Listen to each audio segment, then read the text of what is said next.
Assalamualaikum warahmatullahi wabarakatuh.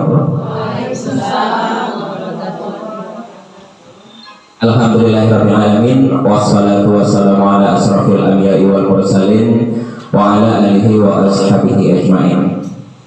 Puji syukur marilah sama-sama kita panjatkan kehadirat Allah Subhanahu wa taala yang masih memberikan kita kesehatan, kesempatan dan keselamatan untuk dapat hadir di gedung SD Negeri Tanjung Mulia yang kita cintai ini dalam rangka sharing pengetahuan, pembelajaran tentang budaya positif. Selanjutnya salawat bertangkai salam tak lupa kita sanjung sajikan ke pangkuan alam baginda Rasul Nabi besar Muhammad sallallahu alaihi wasallam yang berjuang terutama di dunia pendidikan Islam, membawa kalimat tauhid la ilaha illallah Muhammadur Rasulullah ibni Allah, semoga berjaya sampai di hari kiamat nanti. Amin ya rabbal alamin. Yang saya hormati pimpinan SD Negeri Tanjung Mulia Bapak Khairul Ida, yang saya hormati rekan-rekan Bapak Ibu Dewan Guru dalam gugus 2 Bunga Tanjung yang sudah berhadir di kegiatan kita hari ini. Apa sih tujuan kegiatan kita hari ini? Satu, yang pertama tujuan kita adalah bagaimana kita memahami potensi yang ada di diri kita, bagaimana potensi yang ada ini kita pupuk, bagaimana selanjutnya kita menanamkan nilai-nilai kebajikan yang sudah ada di diri kita dan lingkungan kita berikan kepada peserta didik kita. Tujuan pembelajaran kita adalah murid dan murid, tidak ada lain. Murid dan murid, tidak ada yang lain. Jadi apapun ceritanya, yang akan kita kaji di sini adalah bagaimana tujuan kita untuk murid.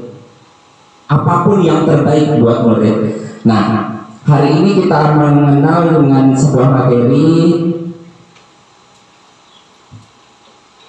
yaitu budaya positif.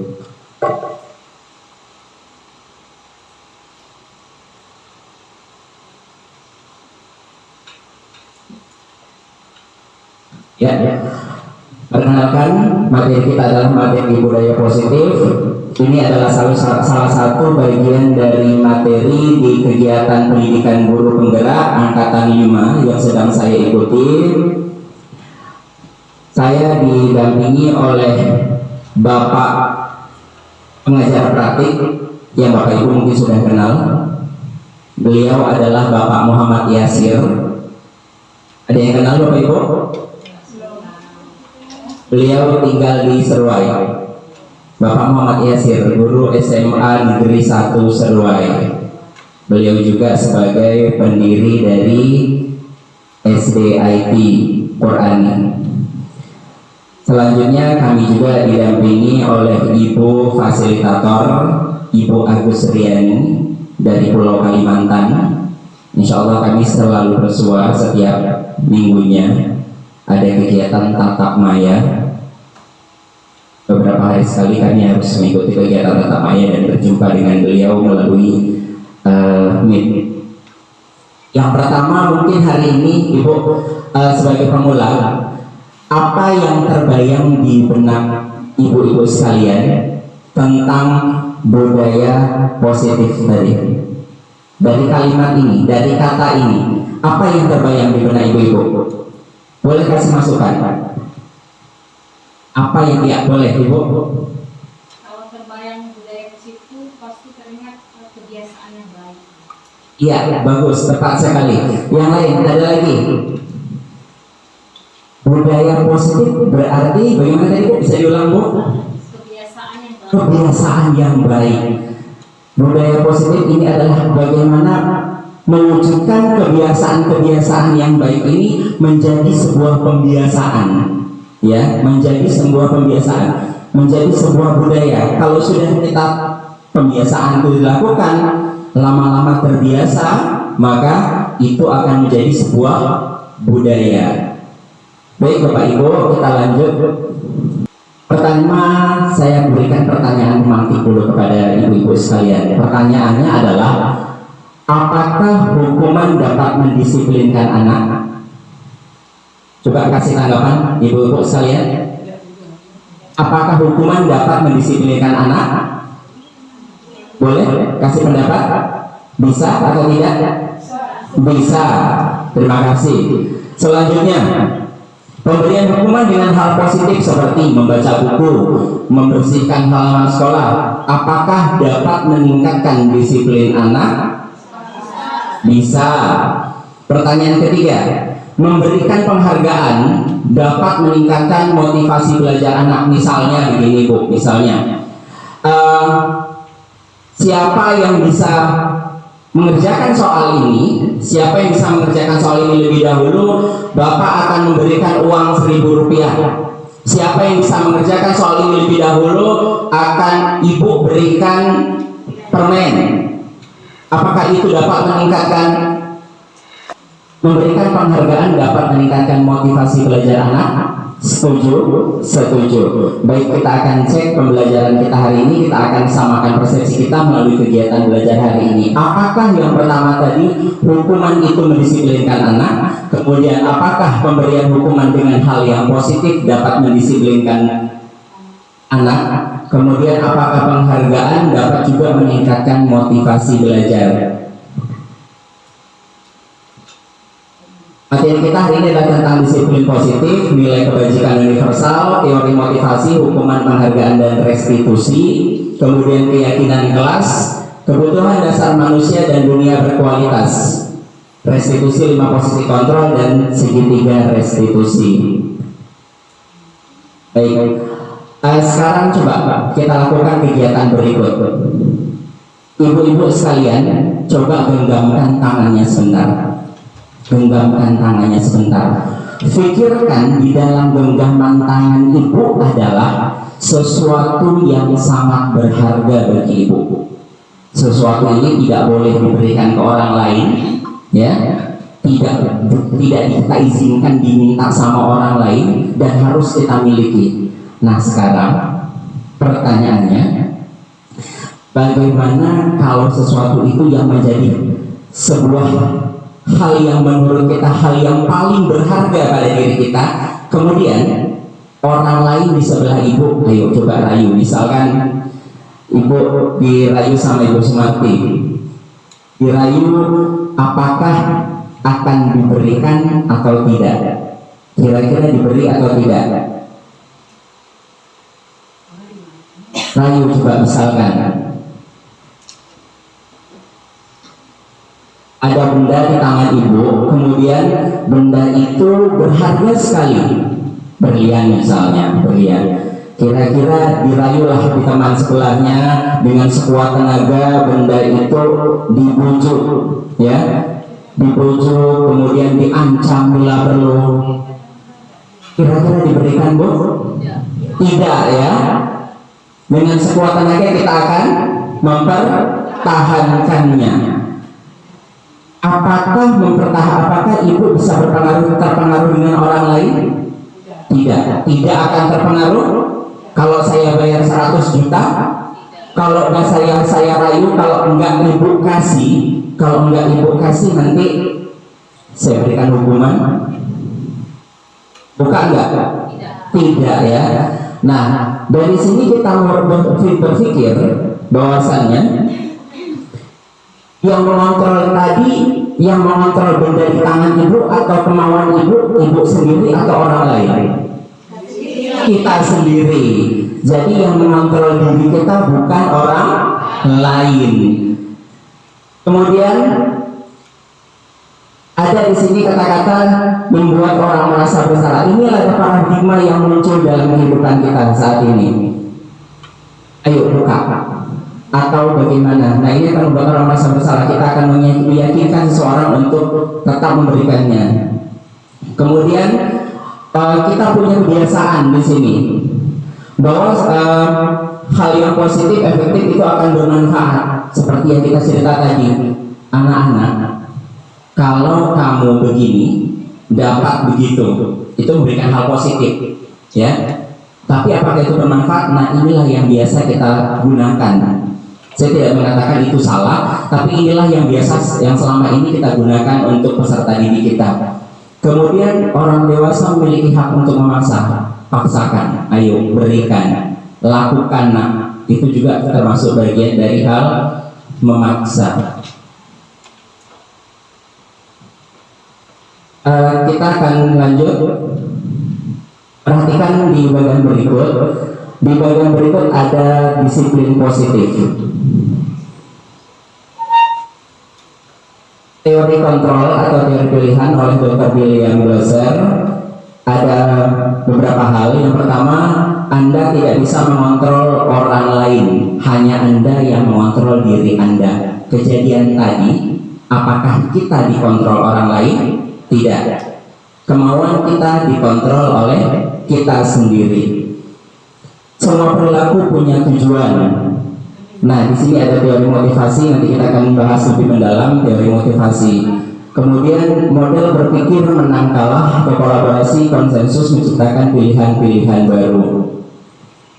Realitas kebutuhan kita berbeda, kita berusaha memahami pandangan orang lain. Yang selanjutnya, apakah makna disiplin? Kita cerita sebentar apa makna disiplin. Disiplin berasal dari bahasa Latin, dapat kita perhatikan, yaitu apa? Disiplin itu berarti kecenderungan seseorang pada orang lain untuk mendapatkan kepatuhan. Selama ini kita berpikir bahwasanya disiplin itu adalah kepatuhan. Kalau sudah patuh, pasti disiplin. Itu kalau yang selama ini kita pandangi. Selanjutnya kita akan masuk di pembelajaran tentang apa itu teori motivasi, kemudian hukuman dan penghargaan, serta restitusi. Teori motivasi. Untuk menghindari ketidaknyamanan hukuman, apa yang akan terjadi apabila saya tidak melakukannya? Itu biasanya motivasi yang muncul di diri anak, ya. Kalau saya nggak buat PR, saya pasti dapat hukuman. Kalau saya tidak mengerjakan tugas ini, saya dapat hukuman. Nah, di sini itu motivasi yang muncul itu motivasi dari dalam diri sendiri atau dari luar? Dari luar, karena ada sesuatu dari luar. Kalau saya nggak begini, ibu begitu. Kalau saya nggak begini, bapak begitu. Ini bagian awal yang pertama ini. Biasanya motivasi ini, teori motivasi ini adalah yang pertama menghindari ketidaknyamanan hukuman, ya. Yang pertama itu menghindari ketidaknyamanan hukuman. Berarti ini motivasinya eksternal. Selanjutnya, untuk mendapatkan imbalan dari orang lain, seperti yang saya katakan tadi. Nah, siapa yang bisa duluan, siapa yang besok datang paling cepat, ibu kasih jajan. Siapa yang datang duluan, siapa yang selesai duluan, ibu kasih uang 1.000 rupiah. Ini juga masih motivasinya secara eksternal, motivasinya dari luar, bukan motivasi dari diri sendiri. Bukan biar saya apa, biar saya bagaimana, tapi agar ibu itu begini, agar bapak itu begitu. Kemudian untuk menghargai diri sendiri, saya akan menjadi orang yang seperti apa bila saya melakukannya. Nah, inilah yang dikatakan sebagai motivasi internal, muncul dari dalam diri sendiri. Kalau saya jadi orang begini, kalau saya rajin, kira-kira saya akan menjadi orang seperti apa bila saya melakukannya. Kira-kira kalau saya jadi orang rajin, kedepannya saya seperti apa? Kira-kira kalau saya rajin belajar, yang terjadi pada diri saya apa? Itu berarti munculnya dari dalam diri, sadar dia apa yang harus dilakukan, apa yang akan terjadi pengaruhnya pada dirinya, bukan dari orang lain. Kalau kita kembali ke bagian yang atas tadi, kalau saya nggak melakukan ini, pasti ibu nanti begitu. Pengaruhnya dari orang lain, bukan pengaruh diri sendiri. Kejadiannya bagaimana, Bu? Kejadiannya itu bisa saja nanti kelas misal di kelas saya anak-anak masuk saya tenang, tapi giliran masuknya Ibu Sumarti nggak patuh lagi. Kenapa? Kalau Pak Roni nanti saya dikena hukuman begini. Kalau sama Bu Marti biasa saja. Ya, ada kejadian Bu di sekolah Ibu? Ada. Bagaimana kira-kira Bu? Bagaimana kira-kira Pak di sekolah Ibu? Yang bagaimana kira-kira yang sudah pernah terjadi di sekolah Ibu? Sama Pak, misalnya kalau guru yang satu itu masuk, misalnya kan ada satu guru yang ditakuti sama muridnya masuk ke kelas itu, muridnya semuanya diam, patuh gitu, karena takut diberi hukuman ketika mereka melakukan suatu kesalahan, dihibur misalnya seperti itu.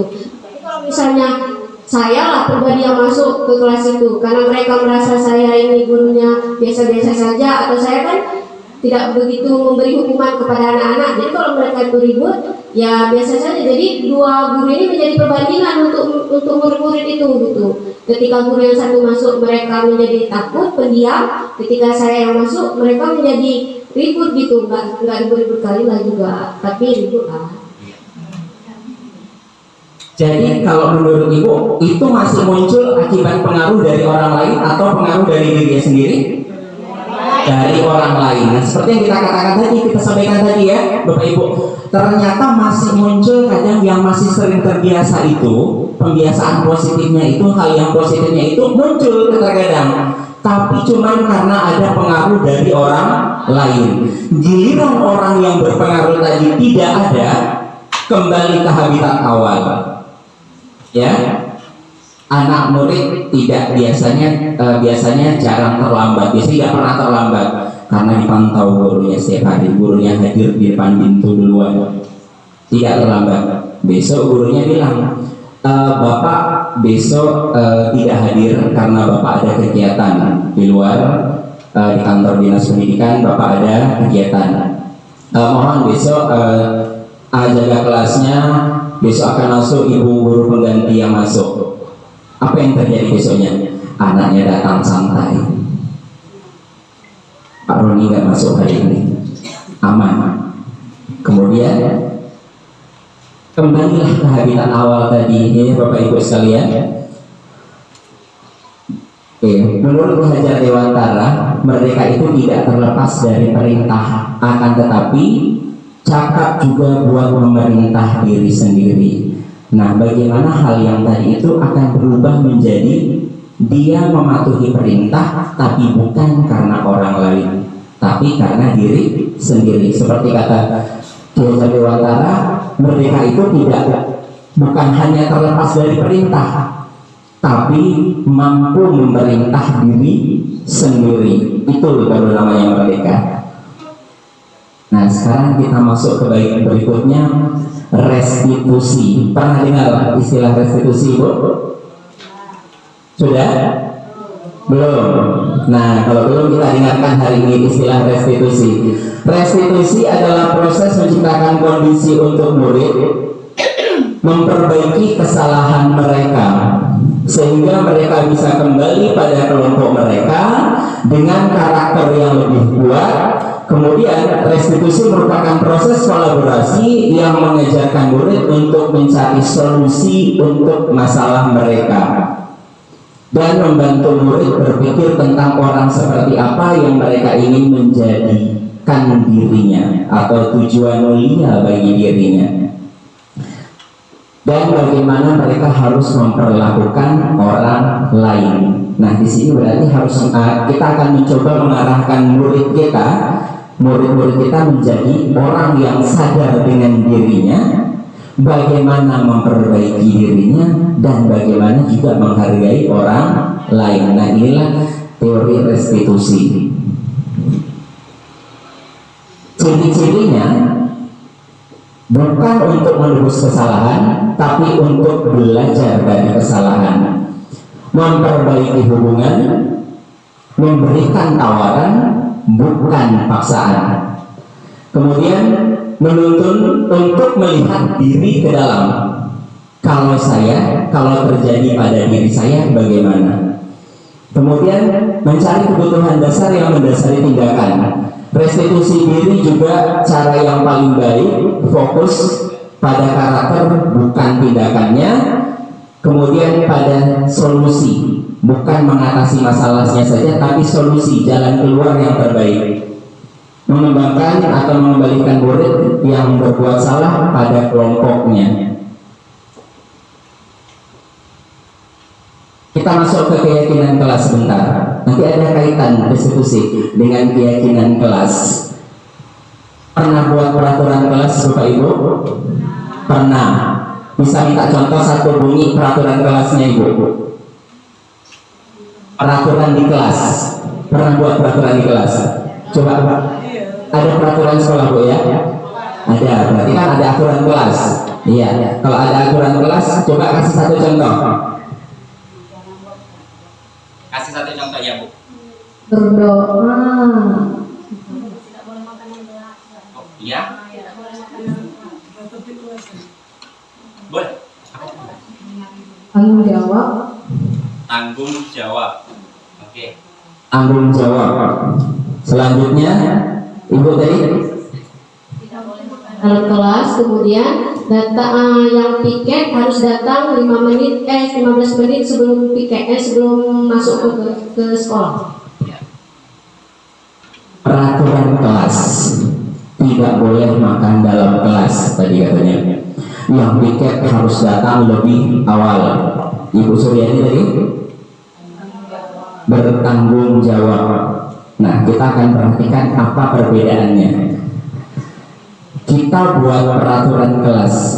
Saya mau tanya, yang buat kita diri sendiri atau diri dan murid atau muridnya sendiri? Sama-sama, kita dan murid, bukan dari kita sendiri ya. Kira-kira kalau murid kasih pendapat diterima? Diterima. Kemudian kalau murid mengajukan, apakah pasti diterima atau ada kemungkinan ditolak? Lihat dulu konsekuensi dari materi tersebut. Kesepakatan, artinya buat kesepakatan kelas ya Bu ya. Nah, berarti peraturannya sudah menjurus ke kesepakatan kelas. Kemudian kalau kesepakatan itu dilanggar, jika kesepakatan itu dilanggar, apa yang diberikan? Misal Kalau misalnya dia tadi makan di dalam kelas, misalnya satu yang makan, besok dia bawa kasih sama yang lain makannya. Oke, kalau dia makan dalam kelas, maka sanksinya atau hukumannya adalah si anak harus memberikan makan ke teman-teman di kelasnya. Satu, misalnya saya kasih satu peraturan, si anak tidak mengerjakan PR. Kemudian kira-kira hukumannya apa Bu? Kira-kira kalau misalnya itu salah satu aturan di kelas kita, hukumannya membuang sampah. Pertanyaan saya, apakah yang kita lakukan nyambung atau tidak? Korelasi atau tidak? Menulis ulang. Kalau tadi membuang sampah nyambung? Tidak. Mengapa tidak peraturan saja? Tadi kan saya bahas itu dulu di depan. Kenapa ada keyakinan kelas di depan tadi materinya? Kenapa saya tanya ada tata tertib atau aturan kelas? Ada kemungkinan ibu di depan menyatakan kesepakatan kelas. Mengapa tidak peraturan saja? Mengapa namanya harus keyakinan kelas? Yang pertama, mengapa kita memiliki peraturan harus menggunakan helm bila mengendarai kendaraan roda 2? Saya tanya kepada Bapak Ibu, apa jawabannya? Mengapa kita memiliki peraturan harus menggunakan helm? Kira-kira untuk apa? Untuk keselamatan. Kemudian mengapa kita memiliki peraturan saat yang kemarin saat COVID 3M, menggunakan masker, mencuci, menjaga jarak untuk menjaga kesehatan. Mengapa kita memiliki peraturan harus datang tepat waktu saat mengikuti pendidikan, pelatihan atau si anak sehadir ke sekolah? Karena kita menganggap itu sebuah kedisiplinan. Pertanyaannya, hal tersebut kita yakini atau karena ikuti peraturan? Karena ikuti peraturan. Tadi saya tanya kepada ibu-ibu sekalian, kalau kita pakai helm untuk apa? Keselamatan. Begitu bagian terakhir saya tanya, kalau kita ngikutin kegiatan-kegiatan ini, ikut peraturan apa? Karena kita yakin. Nah, kembali tadi, kalau kita menyatakan kita ikut peraturan, berarti kita tidak yakin itu menjaga keselamatan kita. Ya, kalau kita cuma bilang karena ada peraturan polisi, kenapa pakai helm? Dimarah polisi, takut dibilang polisi. Karena pengaruh dari orang, itu tetap pengaruhnya dari orang lain. Kedua, kenapa pakai 3M? Kalau nggak 3M, nggak boleh masuk peraturannya. Kenapa kita harus ikuti pelatihan datang lebih awal atau datang tepat waktu? Karena kalau kita ngikutin pengaruh dari orang, karena sudah peraturannya. Nah, kita kembalikan harus hal-hal tadi ini lari pada keyakinan diri kita masing-masing. Kalau sudah berasal dari diri kita masing-masing, yakin saya kalau saya pakai helm, satu, terhindar panas dan debu. Dua, insya Allah menjaga keselamatan saat terjadi dalam tanda kutip kecelakaan. Ini akan mengurangi risiko dari kecelakaan. Selanjutnya, kalau kita memunculkan ini dari orang lain, berarti itu masih pengaruh dari luar, berarti bukan pengaruh dari dalam. Kalau karena peraturan, berarti itu dari luar. Tapi kalau karena saya yakin kalau begini akan begitu, itu berarti berpengaruh pada muncul dari dalam diri sendiri. Bagaimana kita akan membuat di kelas kita masing-masing nantinya dari peraturan kelas, ya, dari peraturan kelas akan menjadi keyakinan kelas. Apa beda yang membedakan peraturan dengan keyakinan kelas? Keyakinan kelas ini memunculkan dari diri sendiri. Kami yakin kalau kelas kami adalah kelas yang bersih. Kalau kita rubah bahasanya dalam peraturan kelas, bagaimana? Piket wajib membersihkan kelas, itu bunyi peraturan kelas. Tapi kalau bunyi keyakinan kelas, kami yakin kelas kami adalah kelas yang bersih. Rubah gaya bahasanya, munculkan gaya bahasanya itu agar mewujudkan keyakinan. Jadi nanti boleh dirubah, kita coba kita sama-sama kita rubah peraturan di kelas kita, ubah menjadi keyakinan kelas. Ya, kelas kami kita rubah peraturan yang lainnya. Kasih masukan peraturan lain misalnya. Tadi peraturan pertama tentang kebersihan.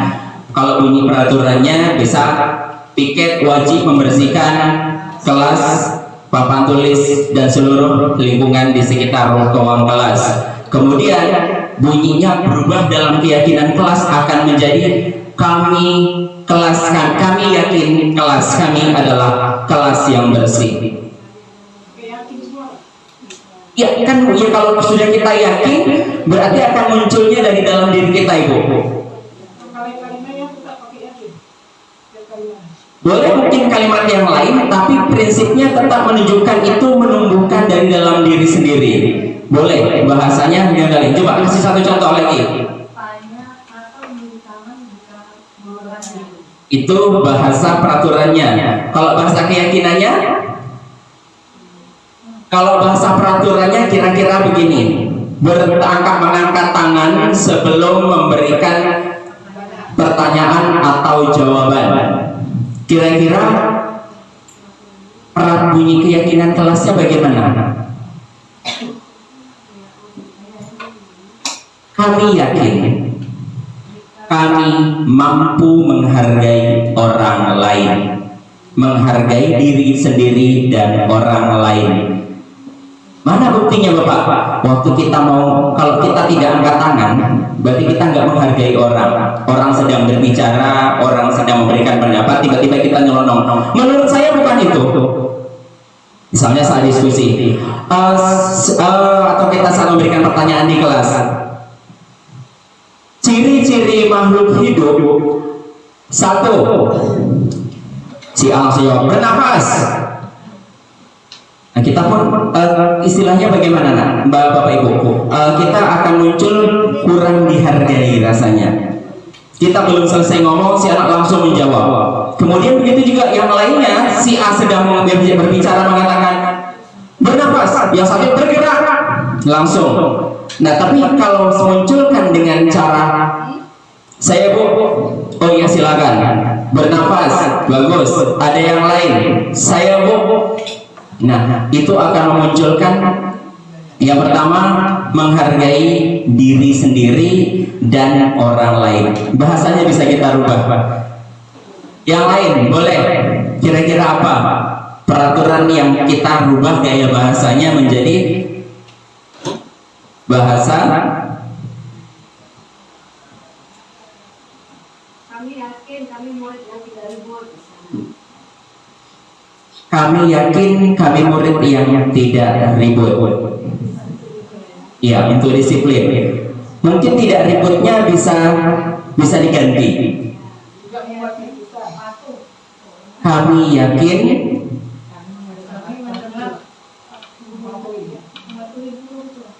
kami bisa menjaga kenyamanan kelas.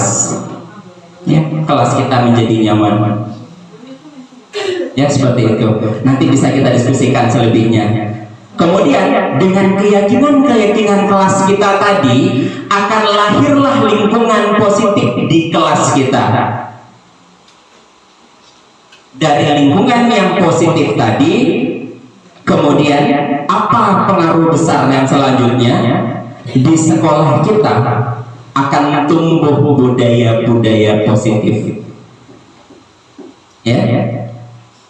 Dari dalam kelas kita dimulai ada peraturan, berubah peraturan menjadi sebuah keyakinan karena sudah kita jalankan, kita yakini, saya yakin dengan kemampuan saya sendiri, saya mampu menghargai diri dan orang lain.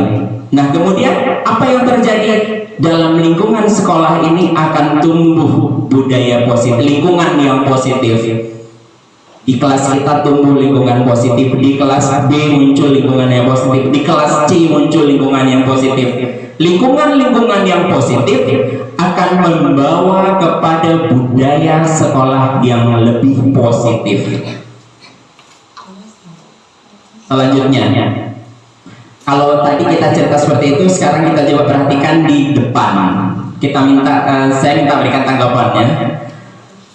Ada 2 kesepakatan kelas, tapi yang mana kelas dari 2 kesepakatan ini yang merupakan keyakinan kelas. Yang pertama bunyinya, yang warna hijau, datang tepat waktu, menjaga kebersihan sekolah, berdoa sebelum dan sesudah kegiatan, aktif dalam pembelajaran, tertib. Yang sebelah kanan, kami guru dan murid yang saling menyayangi, kami murid yang semangat belajar, kami murid yang peduli dengan teman-teman. Kira-kira yang mana Ibu, Bapak? Sebelah sini keyakinan, Sebelah sana boleh kasih masukannya, Bu. Mengapa Ibu memilih yang sebelah sini adalah peraturan dan yang sebelah sini adalah keyakinan? Coba kan, Ibu Bapak sekalian, ini menyatakan ini setujunya adalah aturan atau apa namanya tadi? Peraturan kelas ya. Kalau yang sini namanya keyakinan kelas. Dari kata mana, Bu? Dari kata yang mana atau dari apa kita menyatakan seperti itu? Yang di sebelah kiri menunjukkan datang tepat waktu mengucapkan salam. Itu seperti hanya sekedar aturan. Konsepnya aturan, konsepnya perintah. Datangnya tepat waktu, masuk sebelum mulai mengucapkan salam. Kemudian jaga kebersihan sekolah, itu sebuah perintah. Tapi kalau yang sebelah kanan, kami guru dan murid yang saling menyayangi, lingkungan belajarnya menjadi aman, nyaman. Guru menghargai murid, murid menghargai guru. Begitu sebaliknya.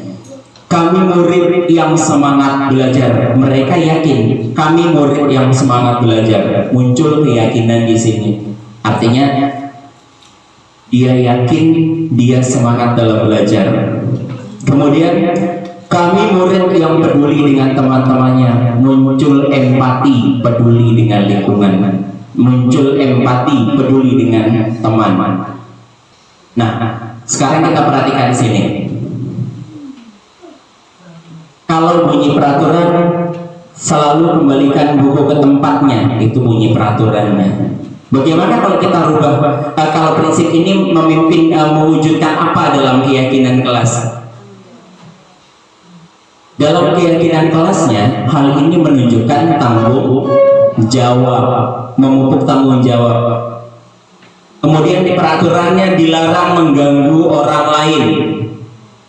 Keyakinan kelasnya di dalamnya menghormati orang lain. Seperti yang saya sampaikan tadi di awal, ada kata-kata menghargai diri dan orang lain. Berarti di sini muncul untuk menghormati orang lain. Kemudian hadir di sekolah 15 menit sebelum pembelajaran dimulai.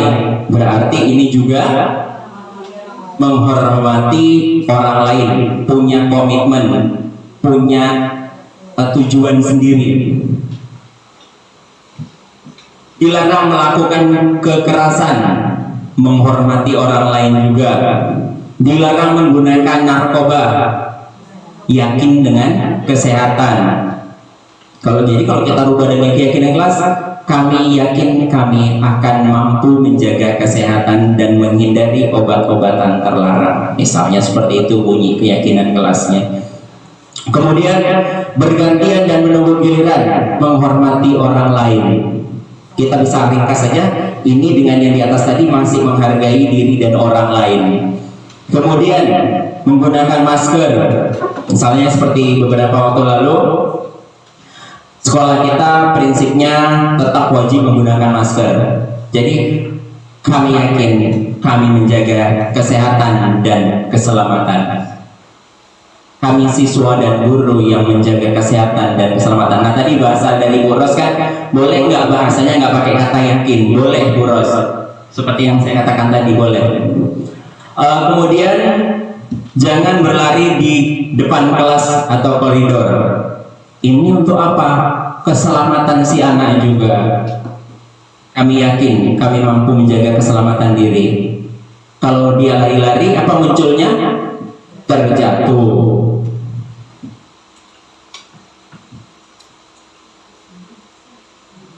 Baik, kita lanjutkan. Nah, sekarang kita cerita tentang ada hukuman dan konsekuensi. Apa itu hukuman? Hukuman tadi seperti yang kita nyatakan tadi. Tadi ada ibu menyatakan bagaimana ibu tadi kalau murid datangnya terlambat, misalnya tidak mengerjakan PR ya, ibu buang sampah. Kalau yang satu lagi tulis ulang, kerjakan lagi di luar misalnya ya. Pertanyaannya, yang mana yang merupakan hukuman kira-kira? hukuman membuang sampah. Sedangkan kalau mengerjakan ulang itu namanya konsekuensi. Artinya punya keterkaitan, punya hubungan antara hal yang dilakukan, antara hal yang tidak dilakukan dengan kemudian yang harus dilakukan. Mana contohnya lagi? Sekarang coba kita bahas satu persatu. Mencatat 100 kali di dalam buku kalimat saya tidak akan terlambat lagi gara-gara si anak terlambat. Kira-kira ini hukuman atau konsekuensi? Kalau menurut ibu apa bu? Hukuman. Hukuman atau konsekuensi? Hukuman ya bu ya. Kita lihat dulu, ada keterkaitan tidak? Nyambung tidak? Si anak datangnya terlambat.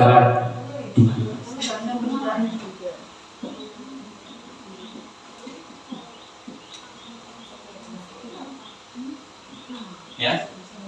Jawabannya adalah hukuman. Ya. Mencatat 100 kali hukuman. Kemudian lari mengelilingi lapangan basket karena terlambat hadir ke sekolah. Hukuman, tidak ada kolerasinya, tidak ada hubungannya. Anak datang terlambat, apa hubungannya dengan keliling lapangan basket? Ya. Selanjutnya, murid diminta push up karena sebanyak 15 kali karena telah tidak menggunakan masker ke sekolah. Hukuman. Kita cek. Iya. Menggantikan kertas tugas teman yang telah dicoret-coret. Konsekuensi, kertas teman dicoret, ganti kertasnya. Ada korelasinya ya, ada hubungan di dalamnya. Iya. Selanjutnya, membersihkan tumpahan air di meja tulis karena tersenggol saat belajar. Konsekuensi. Selanjutnya, murid disuruh untuk tidak mengenakan sepatu seharian karena tidak mengenakan sepatu berwarna hitam ke sekolah. Nah, berdebat di sini ada konsekuensi ibu. Hukuman ya. Kenapa ibu hukuman bu? Karena tidak pakai sepatu hitam. Kemudian konsep hukumannya di mana bu? Konsep hukumannya di mana? Ya, maksudnya itu kalau yang tadi seperti ini misalnya, ini kan tidak ada korelasi gitu berarti kan. Kalau isinya tadi lari mengelilingi lapangan bola basket 2 kali gara-gara terlambat, apa hubungannya kan gitu. Kemudian yang ini, kalau menyatakan ini adalah hukuman, konsekuensi masih ada yang menjawab tentang konsekuensi. Kita lihat. Iya, kalau kita memberikan konsepnya 1 harian penuh seperti itu sudah memberikan hukuman. Iya. Di sini murid disuruh untuk tidak mengenakan sepatu seharian di sekolah. Muridnya bertelanjang kaki seharian tanpa alas kaki. Itu konsepnya hukuman. Iya.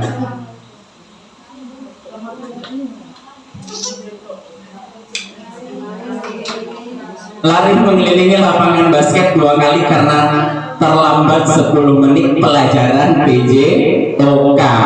Sama-sama mengelilingi bola basket, tapi ada konsekuensinya karena ini ada korelasinya hubungan dengan PJOK. Wajar.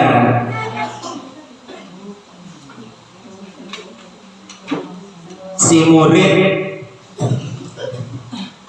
datang ke kelas terlambat 15 menit, dipotong jam istirahatnya selama 15 menit. Hukuman atau konsekuensi?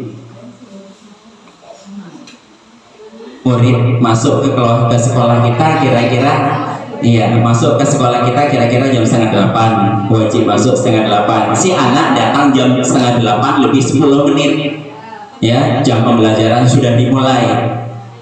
Kita punya aturan, si anak wajib menambah waktu belajar di kelas selama 10 menit. atau mungkin jam pulangnya dikurangi, ditambahin 10 menit.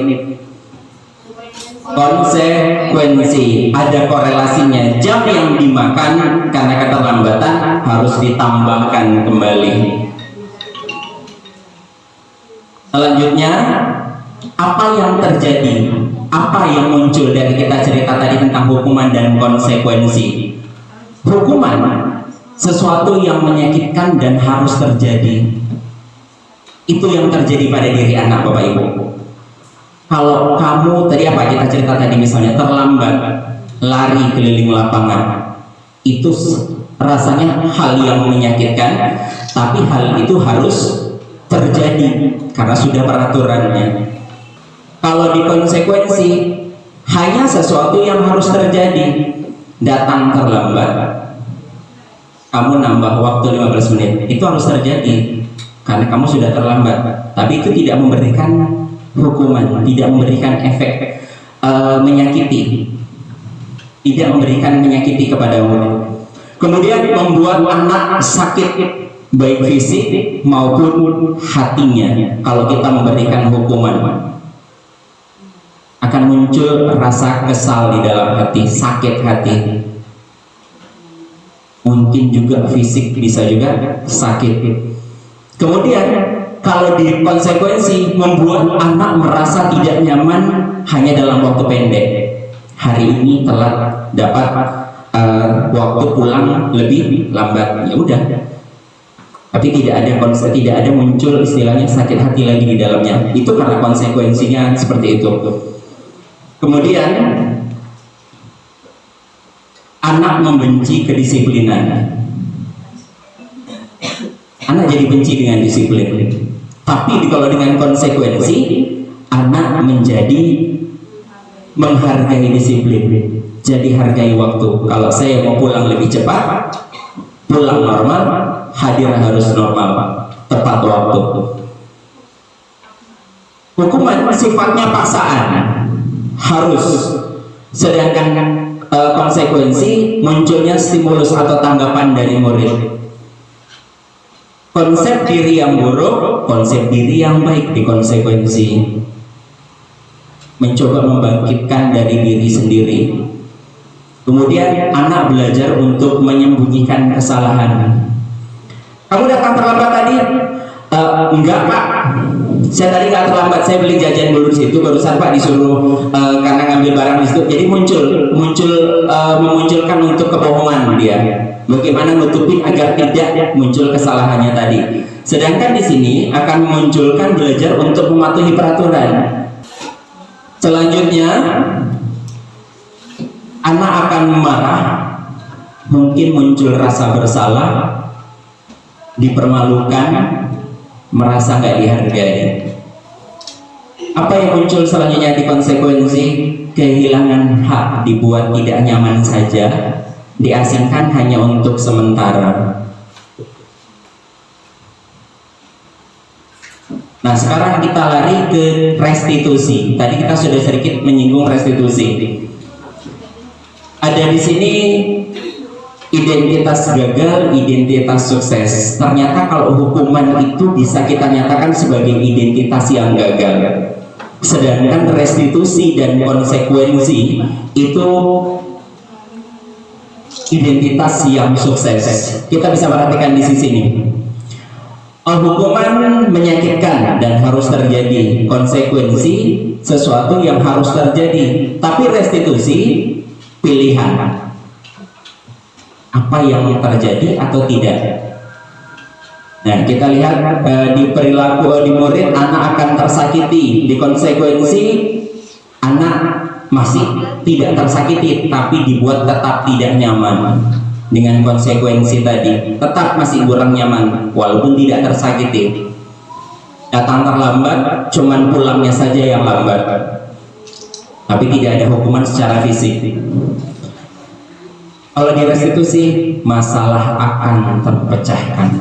Bagaimana dengan restitusi? Nanti kita akan perhatikan di sini. Tapi kita harus memperhatikan semua hal terjadi. Ketidakdisiplinan atau tindakan undisipliner di murid Dari kegiatan ini munculnya kira-kira anak tidak disiplin itu pengaruhnya apa?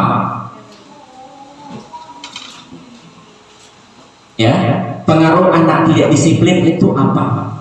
Nah, di restitusi ini akan bagaimana kita mengetahui suatu masalah. Ternyata suatu masalah itu terjadi karena anak kurang menerima kebutuhan dasarnya, ya toh, kebutuhan dasar manusianya kurang terpenuhi.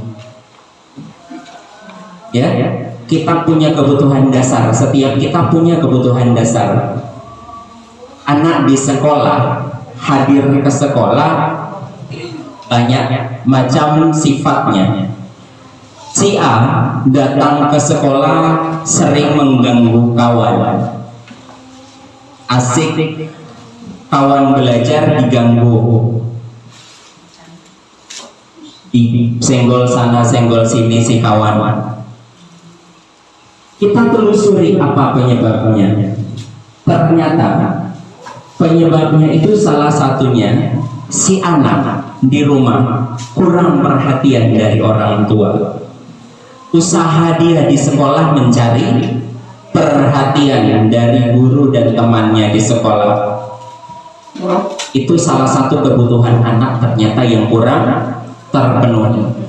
Apa sih kebutuhan-kebutuhan tersebut? Apa sih kebutuhan dasar tersebut? Nah, kita perhatikan di depan. Kebutuhan dasar manusia itu ada 5. Yang pertama yaitu kebutuhan dasar kasih sayang dan rasa diterima.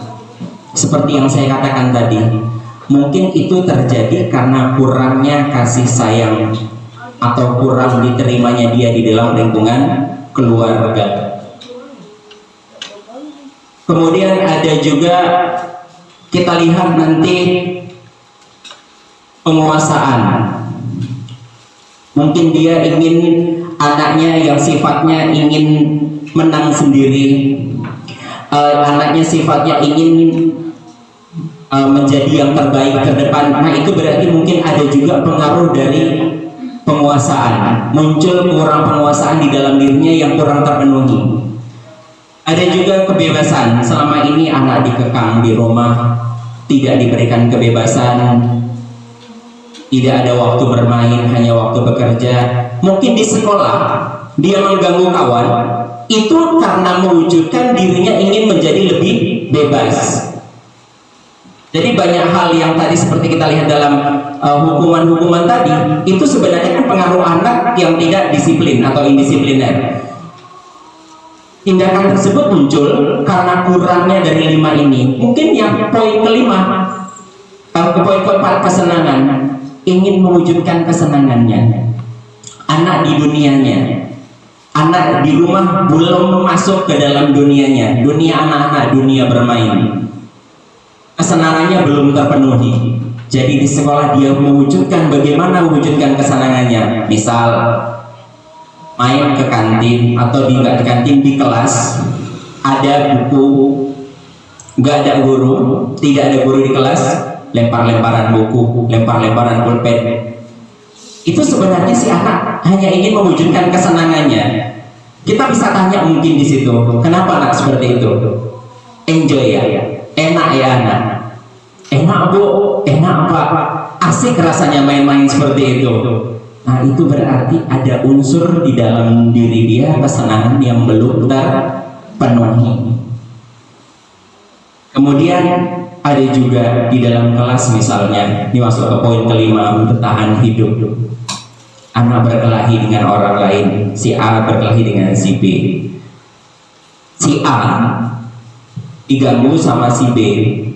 Si B ini awal mulanya diam, tapi karena selalu diganggu sama si A, akhirnya si B naik temperaturnya, marah dia. Nah, sekarang apa yang Bapak Ibu lakukan jika yang terjadi murid di sekolah kita indisipliner, mengalami atau melakukan hal-hal yang tidak disiplin, menunjukkan ketidakdisiplinannya?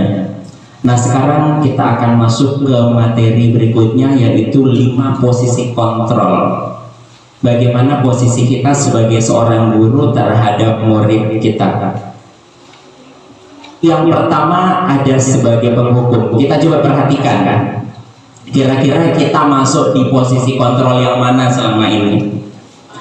Baik, sekarang kita masuk ke 5 posisi kontrol. Di mana kira-kira posisi kita selama ini? Yang pertama, penghukum. Pada posisi menghukum, guru biasanya berbuat menghardik, menunjuk-nunjuk, menyindir.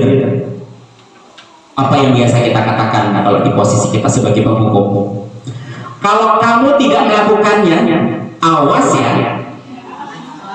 Nah, itu biasa kita. Kalau kamu terlambat, awas ya. Apa hasil yang didapatkan? Biasa hasilnya anak akan memberontak, menyalahkan orang lain, dan atau membuat untuk berbohong agar tidak seperti itu. Sudah buat PR? Sudah, Bu. Walaupun PR-nya dibuatnya barusan saja. Muncul kebohongan di dalamnya. Kemudian kaitan dengan dunia berkualitasnya apa?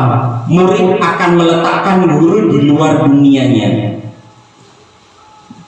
Murid akan berkata, biarkan saja, nanti juga marah lagi. Ya, kalau hari ini baik, nanti juga marah lagi. Biasa saja. Dampaknya apa? Murid akan selalu mengulang kesalahan. Biasa sudah. Bu Suryani marah, besok marah lagi, biasa itu. Ya, kira-kira seperti itu ya Bu Suryani ya. Kalau membuat merasa bersalah, nah posisi kontrol yang kedua ada namanya posisi kontrol membuat merasa bersalah. Kalau tadi posisinya menghukum, konsepnya hukuman. Posisi kontrol yang kedua yaitu membuat merasa bersalah. Biasanya konsepnya di sini guru yang dibuatnya adalah menceramahi. Mengatakan kira-kira seharusnya nak kamu begini, ibu kecewa sekali. Padahal ibu tahu kamu anak yang baik, tapi kenapa kamu bisa seperti ini nak? Sering seperti itu. Itu yang kita berikan kepada anak adalah kita mengontrol anak menjadi merasa bersalah. Ya, yang kita lakukan terhadap si anak ternyata kita sudah memberikan si anak kontrol terhadap dirinya, dia bersalah. Apa yang hasil yang didapatkan? Anak akan tetap menyembunyikan hal yang dia lakukan. Kebohongan muncul. Kaitannya, murid akan meletakkan guru tetap di luar dunianya. Murid paling berkata, maafkan ya Bu.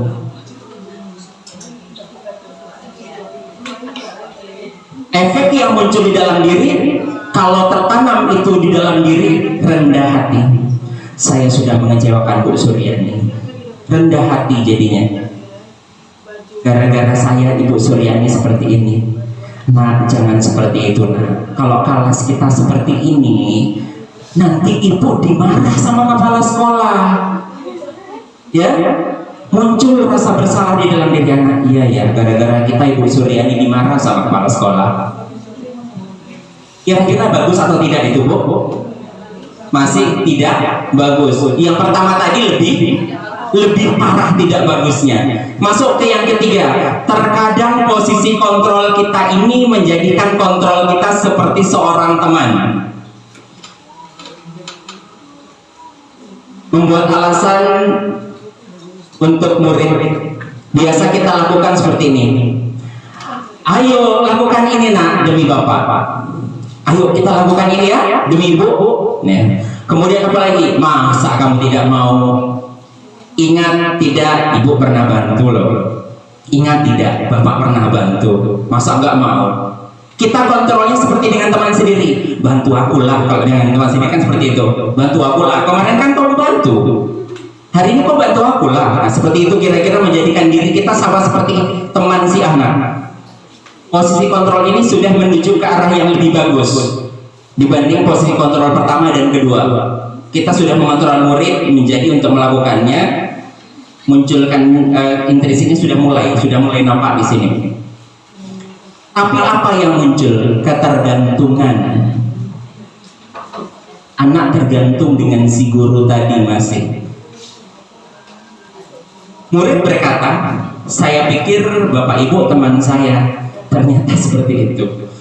Ya, hanya berpikir teman, karena tadi sudah kita memposisikan diri kita sebagai teman, dia menganggap ya sama seperti temannya saja. Masih lemah sifatnya atau dampaknya, masih tidak mandiri, masih bergantung kepada orang lain. Kita menjadikan ini kembali ke yang awal tadi, agar si anak muncul dari dalam diri sendiri, tidak bergantung dengan orang lain. Lanjut. Pemantau. Yang keempat, pemantau. Apa yang biasa kita lakukan kalau di pemantau? Di pemantau ini menghitung dan mengukur konsepnya, menyesuaikan diri bila diawasi, murid meletakkan guru, peraturan dan hukuman di dunianya, di dunia berkualitas. Apa yang biasa kita lakukan? Nah, apa peraturannya? Itu yang kita bisa lakukan kalau misalnya datangnya terlambat. Kalau tadi yang pertama, kalau kamu datang terlambat lagi, awas. Itu konsep di penghukum. Kalau konsep di pembuat merasa bersalah, kamu kan seharusnya tidak seperti itu, nak. Kamu nggak kasihan sama ibu, kamu nggak kasihan sama orang tua kamu, ya. Ayah kamu sudah kasih uang jajan. Konsep merasa bersalah.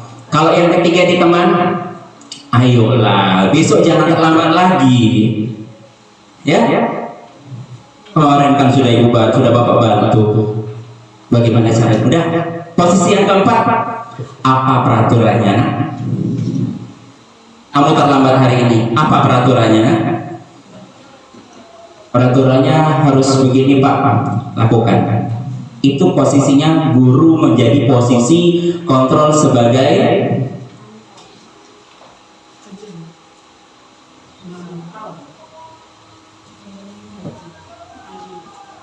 posisi kontrol sebagai apa tadi? Pemantau. Nah, sekarang terakhir, posisi kontrol sebagai manajer. Posisi kontrol guru sebagai manajer. Guru akan mengajukan pertanyaan-pertanyaan. Kira-kira apa yang kita yakini, nak? Apa yang bisa kamu kerjakan?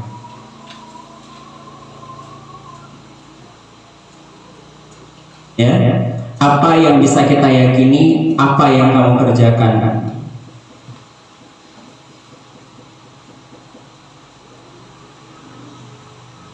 Bagaimana kamu memperbaikinya? Anak-anak terlambat. Anak, kita punya keyakinan kelas kan? Jam berapa sekarang, nak? Jam 8 kurang 15, Bu. Kita punya keyakinan kelas kan? Apa keyakinan kelas yang sudah kamu langgar? Saya seperti ini, Bu, seperti ini. Saya tidak menghargai waktu. Nah, ke depan apa yang harus kamu lakukan untuk memperbaikinya? Kira-kira seperti itu. Selanjutnya kita perhatikan pada bagian ini. Langsung kita perlihatkan di sini. Pernyataan berikut. Saya kecewa sekali dengan kamu, nak.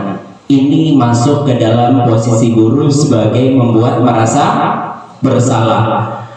Kamu tidak pernah benar melakukannya. Ini kata-kata guru yang biasa dipakai pada posisi kontrol penghukum. Ayolah, lakukan demi Bapak, nak. Ini posisi teman. Apa kamu mau mendapatkan stiker bintang hari ini? Pemantau. Bagaimana kamu bisa menyelesaikan masalah ini? Manajer. Anak diajak untuk mencari solusinya sendiri. Anak diajak untuk menemukan jawaban atas masalahnya sendiri, memperbaikinya. Di posisi manajer di sini. Kira-kira Bapak Ibu posisi yang mana yang sering kita lakukan? Posisi yang mana Bapak Ibu yang sering kita lakukan kalau di sini? Hukum. Sering lagi mana? Membuat merasa bersalah. Ini posisi yang dua sering kita lakukan. Tapi posisi di sini munculnya apa? Dampaknya masih belum kepada diri anak. Posisi yang tepat dan yang bagus adalah posisi menjadi manajer. Posisi ini akan mengevaluasi diri anak bagaimana caranya. Kita langsung masuk ke bagian ke-6, segitiga restitusi. Apa itu segitiga restitusi? Tadi kita sudah cerita posisi manajer. Nah, segitiga restitusi adalah segitiga yang menerapkan posisi manajer tadi. Bagaimana posisi manajer tadi terlaksana? Segitiga restitusi ini biasanya memunculkan yang pertama, menstabilkan identitas.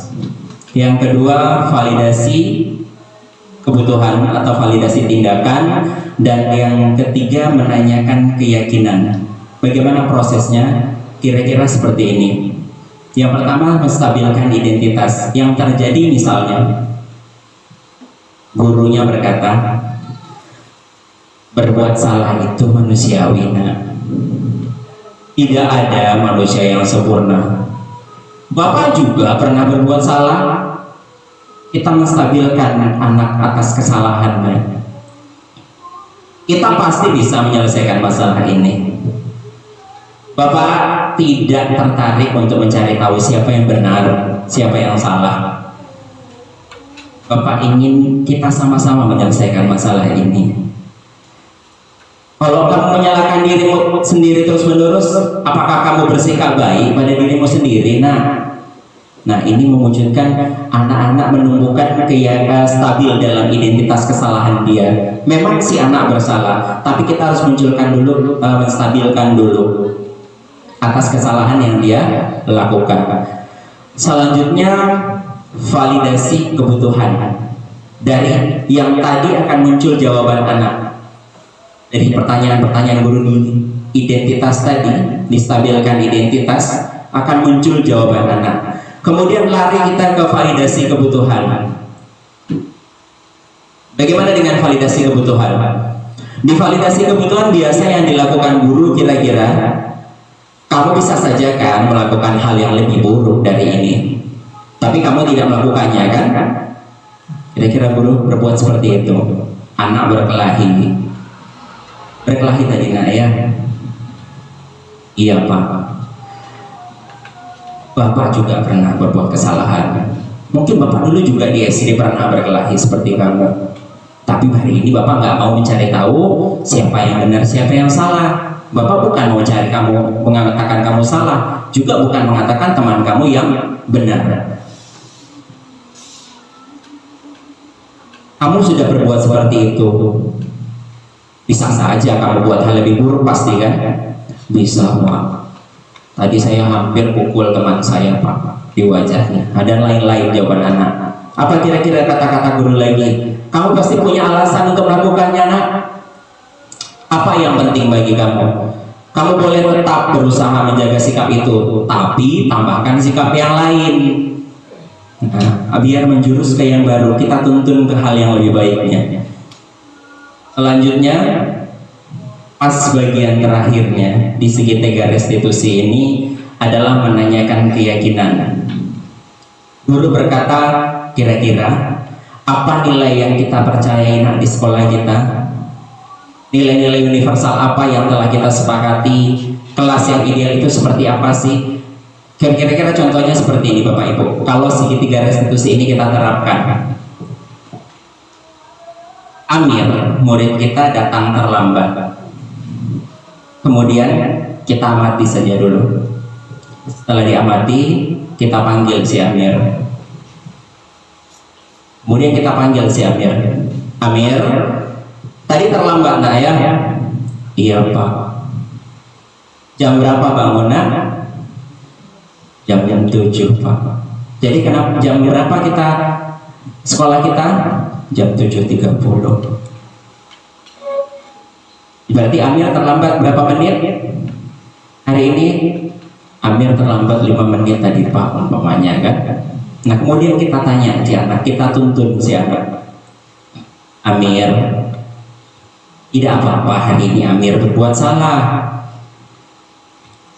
Bagaimana sekarang kita masuk ke posisi yang kedua tadi, ya. Posisi yang kedua, validasi kebutuhan.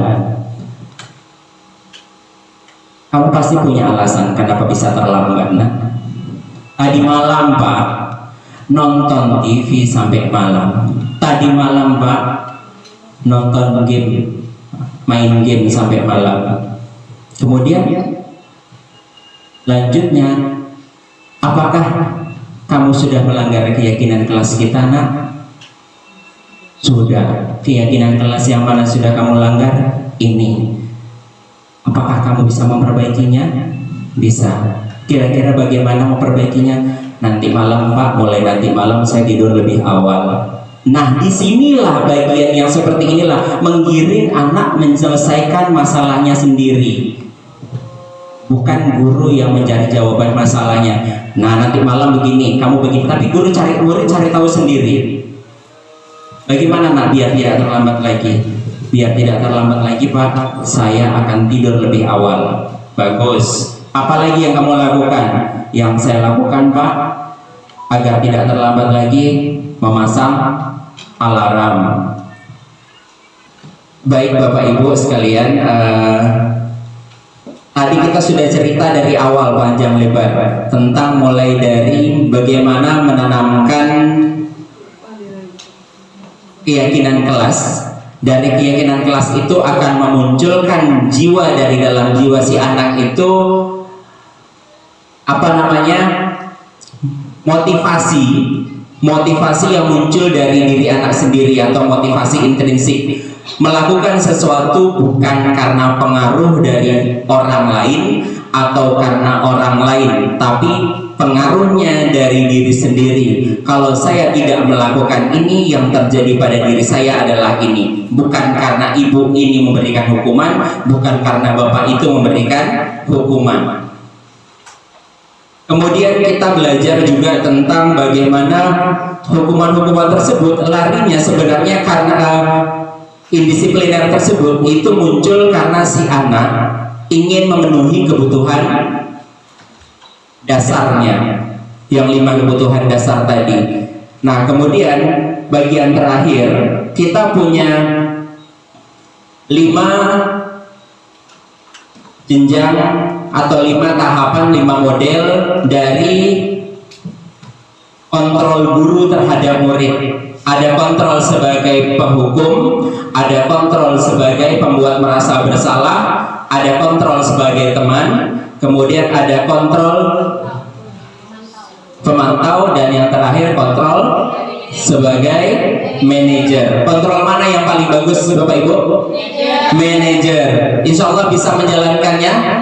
Insya Allah. Kemudian pada bagian terakhir saya memperkenalkan tentang segitiga restitusi, yaitu bagaimana mengajak murid yang melakukan tindakan indisipliner, tindakan kesalahan, berubah menjadi tindakan yang baik, menjadi tindakan yang lebih baik.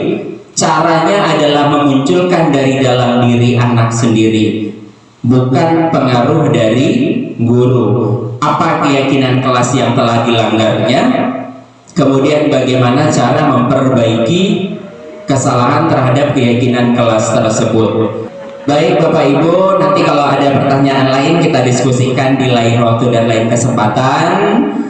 Terima kasih hari ini sudah hadir di ruang kita untuk diskusi bersama, belajar bersama tentang disiplin atau budaya positif. Semoga budaya positif ini dapat kita terapkan di kelas kita, di sekolah kita semua, terutama di wilayah kerja kita, Gugus 2 Bunga Tanjung. Akhir kata, mungkin saya dalam penyampaian ada salah-salah kata, mohon maaf yang sebesar-besarnya. Saya akhiri dengan subhanakallahumma wa bihamdika asyhadu an la ilaha illa anta astaghfiruka wa atubu ilaik. Assalamualaikum warahmatullahi wabarakatuh.